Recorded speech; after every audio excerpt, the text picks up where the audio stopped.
yang pertama tujuannya kita mau kemana? Ya, tujuannya kemana, atau mau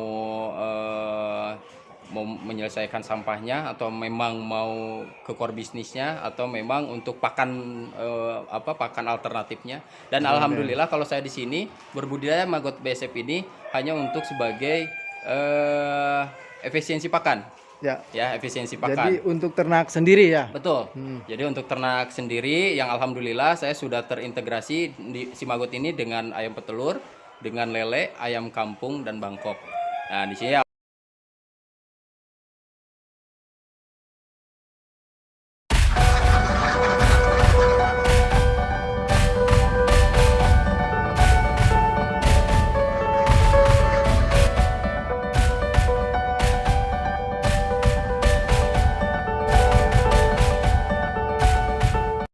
Assalamualaikum warahmatullahi wabarakatuh. Selamat berjumpa kembali dengan channel Ujang Kuek.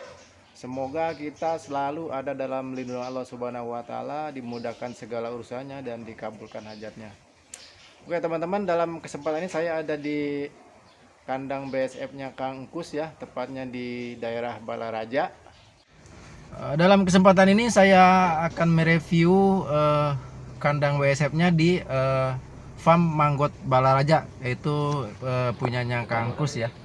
Jadi untuk budidaya manggot kita harus punya visi dan misi, bahasa kerennya ya. Harus punya tujuan, jangan karena cuma ikut-ikutan. Seandainya kita hanya lihat lagi booming terus ikut-ikutan, maka di situ tidak akan berjalan. Nah, jadi kita harus mencontoh seperti Kang Kus ini ya, yang di farm Balaraja ini. Beliau sudah mengintegrasikan antara manggot dengan ayam petelur, ayam pedaging, lele, dan juga hasil akhir dari manggot yaitu di pertanian organik. Nah, jadi kita harus mencontoh atau bisalah konsultasi, barangkali ada teman-teman yang ingin terjun ke dunia manggot, konsultasi dengan Kang Gus di Manggot Farm Balaraja. Mungkin nanti saya akan taruh nomor teleponnya di deskripsi.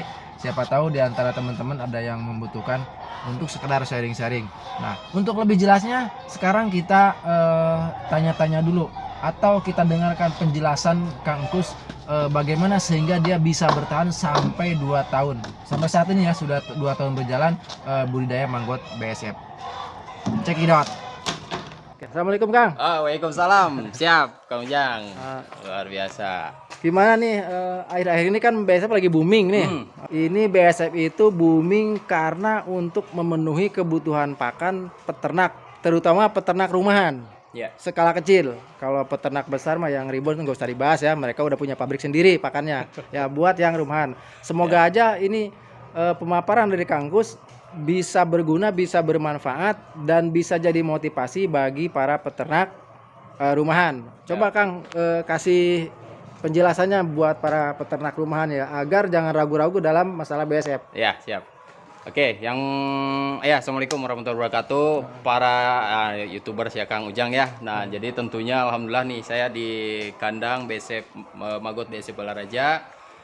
Alhamdulillah saya sudah berkecimpung di permagotan ini masih belum lama, baru 2 tahun. Jadi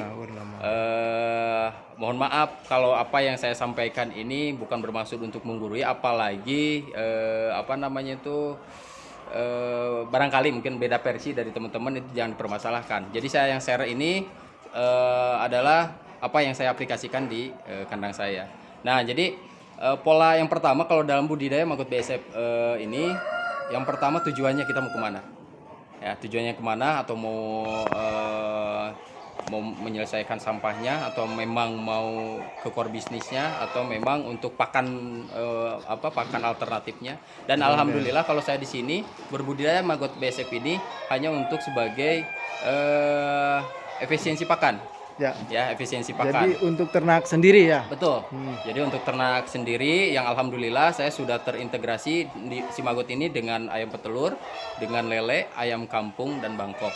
Nah, di sini alhamdulillah dari pertanian pun saya sudah aplikasikan dengan pakcoy, jahe, kunyit, dan uji coba di buah pepaya gitu ya. Nah, jadi Karena kembali lagi ke efisiensi pakan khususnya di ternak saya. Nah, cara budidaya maggot sendiri yaitu mulai dari siklus mempelajari siklus lalat apa namanya tuh maggotnya, dari mulai lalat bertelur jadi